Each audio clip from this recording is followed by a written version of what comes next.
છે અને કઈ ચોપડી પણ સાથે ચાલે છે. તે તમામ માહિતી અને વિધિ અને માહિતી આપવા મંત્ર લઈને આવ્યો, મંત્ર વિધિ ને માહિતી વિડીયો લઈને આવ્યો છું. તો મિત્રો પેલી તો વાત કરીએ કે વહાણવટી સિકોતરના ખાતામાં કેટલા દેવ હોય અને કયા દેવ હોય છે. તો મિત્રો અત્યારે તો એવું છે કે પહેલું જે આપણા દાદા પરદાદા અને જે કરતા આયા હતા અને એમને જે ખાતું હોય વહાણવટી સિકોતર માતા મોરબી હોય આગેવાન માતા હોય, તો એની સાથે કયા દેવ ચાલે કયા નહીં દેવ ચાલતા કયા કયા પૂજતા હોય છે. તો મિત્રો અત્યારે અલગ અલગ હવની વિધિ વિધાન અને અલગ અલગ જે દાદા પરદાદા જે આપણે ભુવા હોય, દાદા પરદાદા આપણે જે ભુવા હોય, પછી ભટિયા થાપેલા હોય, દેવને કોઈ ભટિયા થાપેલા હોય આપણે, એ જે રીતે માતાજીને ન્યાય કરેલો હોય, માતાજીનો વ્યવહાર કરેલો હોય, માતાજીને જે બંધારણ જે બાંધેલું હોય એ પ્રમાણે પણ અલગ અલગ બધી રીતો હોય છે. અત્યારે હું તમને અલગ અલગ બધી રીતે સમજાવું છું અને કેવી રીતે રીતો હોય છે એ પણ તમને કહું છું. પહેલું તો મિત્રો એક વાત કરીએ કે આપણે વહાણવટી સિકોતર માતા આગેવાન હોય અને એક દીવો થતો હોય આપણે ઘેર, એક દીવો થતો હોય અને એક હવાશેર ચોખા થતા હોય, તો એની સાથે એકલા દેવ બીજા હોય કે ના હોય એ તમને પણ જાણ કરું છું. એ બીજા દેવ હોય તો આપણે દાદા પરદાદા એમને વ્યવહાર આપતા કે ના આપતા એ પણ તમને કહું છું.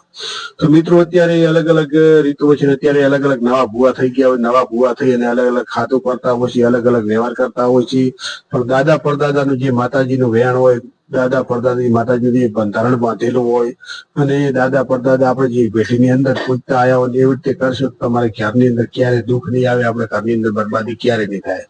અને અત્યારે લોકો અમુક એવું હોય છે કે નવા નવા ભુવા બની જાય છે, લોકો ભુવા દ્વારા અત્યારે સિકોતર માતા એક વહાણવટી પૂજતા હોય આપણે અને એક દીવો કરતા હોય, એક ચોખા કરતા હોય. અત્યારે ભુવા એવું કહે છે કે તમારી માતા છે, સિકોતર છે, વહાણવટી છે, પણ એના ભેગી આ દેવ બાકી રહી ગયું છે.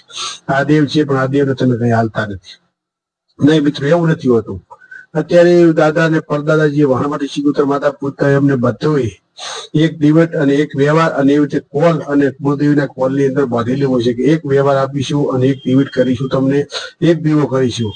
ને આની અંદર જેટલા આગેવાન દેવ છે, એક સિકોતર માતા હોય અને બીજા જે દેવ હોય, તમામ દેવોની અંદર આ એક ખવાશીરા ચોખાની અંદર ને એક દિવટની અંદર તમારે બધાને કોલની અંદર લઈ અને એને વ્યવહાર આપેલો હોય છે અને આ પરદાદાએ કરેલું હોય છે. પણ મિત્રો તમે જો અલગ કરવા જશો અને અલગ કરશો અને અલગ કરીને અલગ અલગ વ્યવહાર કરશો, ઘરની અંદર બરબાદી ચાલુ થશે, ઘરની અંદર દુઃખ ચાલુ થશે અને ઘરની અંદર આપણે દેવનું વેણ કપાઈ જશે. દાદા પરદાદાનું જે વેણ કરેલું હોય એનો કોલ કરેલો હોય એ તૂટી જશે, તો આપણે ઘરની અંદર દુઃખ આવશે. તો મિત્રો એ તમને જણાવું કે કયું ઓછી કોઈ નથી હોતું. તો મિત્રો તમને વાત પહેલી એવી કરું કે વહાણવટી સિકોતર ખાતાની અંદર 84 ખાતું હોય તો તમામ દેવ હોય છે અંદર કોડા. મેળી માતા હોય, પછી વીર હોય છે, ઝાપડી માતા હોય, તમામ દેવ હોય છે. પણ એક આપણે દાદા પરદાદા આપણે એક દીવાની અંદર અને એક દિવટની અંદર અને એક હવાશીરે ચોખાની અંદર રાખેલો હોય છે અને દેવ માં વહાણવટીનું નામ પડતું હોય છે, માતા કામ કરતી હોય છે, ઝાપડી અથવા વીર કામ કરે. તો મિત્રો આ વાત એવી છે કે અત્યારે કે આ સિકોતર માતા ભેગી ઝાપડી માતા હોય, જહુ માતા 100% હોય છે. અમુક લોકોને નહીં હોય તો ખ્યાલ નહીં હોય, નહીં હોતો પણ વ્યવહાર માતા લેતી જ હોય છે અને ચોખા લે કે દીવો કરતી હોય એની અંદર માતા જમી લેતી હોય છે.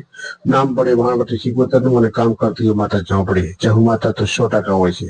પછી 84 ખાતું એમાં મસાણી મેળી હોય, ઉગતાની મેળી હોય, વીર હોય, પછી પીર હોય, પેગંબર હોય, તમામ દેવ અંદર સાથે હોય છે. માતા ઝોપડીઓ 2-3 ઝોપડીઓ હોય છે. પછી પણ મિત્રો અત્યારે તો એવું છે કે જે કરતા આવ્યા હોય દાદા પરદાદા એ કરજો, અલગ કરવા જશો તો તમારે ઘરની તકલીફ આવશે ને બરબાદી આવશે. આ યુટ્યુબ ઉપર કોઈ તમને સલાહ નહીં આપે, હું તમને સાચી સલાહ આપું છું.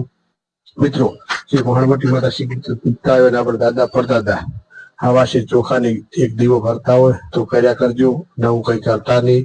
નવું કરશો તો માતાજી તમારે રિસાઈ જશે અને માતાજીનો કોલ તૂટી જશે. તમારી એક કે છે ને કે કંડિયાની અંદર સાપ એક હોય ને, એક સાપ, તો એને એક સાપની અંદર બંધાઈ જાય અને જયારે કંડિયો નોખો પડી જાય ને ત્યારે કોઈ સાપ હાથની અંદર આવતા, જયારે દેવનું વેણ અને નોખું પાડશે અને દેવનો કોલ તૂટી જશે આપણા કંડિયાનો, તો દેવ બધા નોખા પડી જશે. તો નોખા પડ્યા પછી તમામ દેવને વ્યવહાર આપવો પડશે. વ્યવહાર આપશે એટલે આપણે કુળદેવને નહીં ખટે, શિકોતર માતા પર ખસી જશે અને ઘરની અંદર બરબાદી ચાલુ થશે. અત્યારે એક કોલની અંદર હોય એટલે માતા વાણવટીના કહેવાથી બધા દેવ હોય, અને વાણવટીના કહેવાથી બધા દેવ ઉભા રહે. વાણવટી રજા આપે તો બીજું દેવ કામ કરવા જાય ને કામ ના કરે. વાણવટીની જે વ્યવહારની અંદર બાંધેલો હોય ને એક કોલની અંદર બાંધેલો હોય તો વાણવટી માતા છે ને વાણવટી માતાના કહેવાથી કોઈ બી દેવ કામ કરે. ઝોપડી માતા કામ કરે, કોઈ મેળી માતા કામ કરે, પણ વાણવટી માતાનો કોલ તૂટી જાય પછી કોઈ દિવસ તમારા હાથની અંદર નહીં આવે. ઘણા લોકોની બરબાદી ચાલુ થઈ જાય છે કે ફુવારે કહેવાથી કે માં તમારે સિગુતર છે પણ ઝાપડી નથી બેહાડી. પણ ઝાપડી બેહાડેલો હોય છે, કંટીઓ કરેલું હોય છે, દાદા પરદાદાએ કરેલું હોય છે. પણ આપણે જો નોખું કરવા જઈશું ને તો નોખું પડે એને એક દિવાળની અંદર એક દિવસની અંદર કરેલું હોય. એટલે કેમ કે આપણે કઈ જગ્યાએ માતા મૂકી હોય અને કોઈ આપણી માતા વેણ લેવા ગયું હોય તો એવું તે અમુક લોકોને ખબર હોય તો કે ભાઈ તમારી ઝોપડી માતા, પણ ખ્યાલ ના હોય તો આપણે કંઠિયા જ જાણતા હોય છે. વાણવટી સિકોતરના નામથી પૂછતા હોય અને એમને ખ્યાલ આવે કે આ માતા અમારી છે તો માને. બીજા માતાજી અમુક કુવાઓ કે તમારી ઝાપડી છે ને મેળી છે ને જવું છે કંઠિયા આપણી રીતે માનતા નહીં. નામ એક વાણવટીનું રાખતા, કામમાં ઝોપડી કરતી, પણ વાણવટી એક સિકોતર હોય એની અંદર ઝોપડી માતા 100% હોય છે. કામ વાણવટી નામ પડે છે અને કામ કરે છે ઝોપડી માતા. તો મિત્રો તમે જે તમારા ઘંટિયા દાદા પરદાદા પૂજતા આવ્યા હોય એ કરજો, અને તમે જે વ્યવહાર કરતા હોય એ કરજો. નવું કરતા નહીં, નવું કરશે તો કોઈ દિવસ હવે ભેગું થશે નહીં.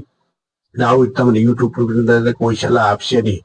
હા, તમને સલાહ આપું એટલે કે તમારે વાણવટી સિકોતર માતા હવા ચોખા થતા હોય, દીવો થતો હોય તો ઝોપડી માતા 100% હોય છે અને આખું 84 પણ હોય છે. અને એકલી જો વાણવટી એકલી સિકોતર હોય તો કોકો તો સાથે હોય ને હોય, વીર હોય, પછી મસળીઓ વીર હોય છે, ચોખ્ખો વીર હોય છે, કાળ ભૈરવ હોય છે અને ઝોપડી માતા પણ હોય છે. પણ વ્યવહાર એક જ આપવાનો છે. એક વ્યવહારની અંદર સિકોતર માતા, ઝોપડી માતા અને તમામ એક વ્યવહારની અંદર રહેશે. મિત્રો કોઈ દિવસ નખું કરતા નહીં. વાણવટી સિકોતરનું નામ પડે છે, કામ માતા ઝોપડી કરે છે. તો મિત્રો આવી સલાહ આપું છું. હજી સલાહ બીજી તમે ઘણી આપવાની છે, પણ કોઈના કહેવાથી કોઈ નખું કરતા નહીં. યુટ્યુબમાં વિડીયો જોઈને અમુક લોકો યુટ્યુબની અંદર વિડીયો જોઈ અને ઘરની અંદર દેવના વ્યવહાર અલગ અલગ કરી નાખે છે અને અન્ય અલગ અલગ કરી અને ઘરની અંદર દેવનું વેણ કાપી નાખે છે. કંઠિયાનો અને દાદા પરદાદાનો આપણું કોલ તૂટી જાય છે. કોલ તૂટે એટલે આપણે ઘરની અંદર તકલીફ આવે છે, દુઃખ આવે છે. તો મિત્રો આવી કોઈ સલાહ આપશે નહીં. આ દેવનું કામ એવું છે, જો તમે માતાજીને કેવો કોલ અને વેણ કાપી નાખશો તો ઘરની અંદર બરબાદી ચાલુ થઈ જાય છે. તો મિત્રો આપણે જે વાણવટી માતાને પૂજતા હોય તો સવાર 6 મહિને દીવાબત્તી કરો, ધૂપબત્તી કરો અને 12 મહિને જે હવાશી ચોખા અને વ્યવહાર થતો એ કરો. મિત્રો બીજું કોઈ ભેદવાનું નહીં. અને હા, તમારે વાણવટીનો નિર્વાણ મંત્ર પણ હું આપીશ. તમને માતા જાગૃત કરવાનો મંત્ર આપીશ. ઝાપડીનું અને માતા વાણવટીનું એક જ મંત્ર હશે. એ મંત્ર આપીશ એટલે તમે તમામ દેવ અંદર સિદ્ધ થઈ રહેશે. માતા વાણવટી મેન આગેવાન હશે. તો જય માતાજી મિત્રો. અમારી યુટ્યુબ ચેનલ સિકોતર સાથે તમે ચેનલને સબસ્ક્રાઈબ કરતા રહેજો, લાઈક કરતા રહેજો, શેર કરતા રહેજો. આવી માહિતી તમે નવી આપતો રહીશ. અને મંત્ર અને હજી યહુ માતાનો મંત્ર હું લઈને આવવાનો છું, સિકોતર માતાનો મંત્ર લઈને આવવાનો છું. જય માતાજી, જય સિકોતર માં, જય મેળી માં, જય યહુ.